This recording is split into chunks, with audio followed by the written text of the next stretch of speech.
Welcome to Chillin' 101. We hope this video helps. I will show the only way to link Python code with HTML in Vscode. You will run a local web server and fetch dynamic content via HTTP requests.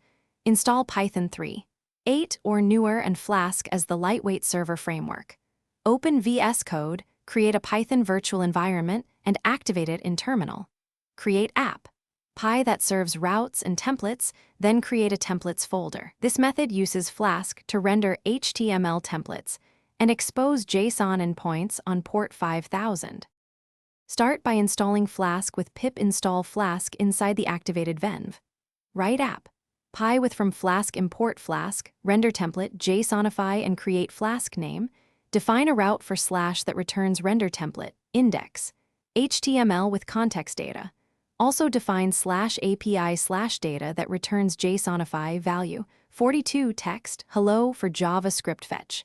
In template/index, HTML includes script to fetch /API/data and update DOM using response. JSON, run the app with Flask run port equals 5000 and open http://127.0.0.1.5000 in browser.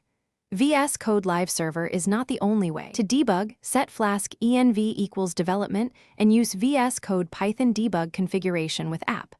Py as program. Enable cores with Flask cores. Cores, app, if your HTML requests come from another origin or port. Add static files in static slash and reference them with /static/style. CSS or /static/script. JS paths. Use fetch with method post and headers content type.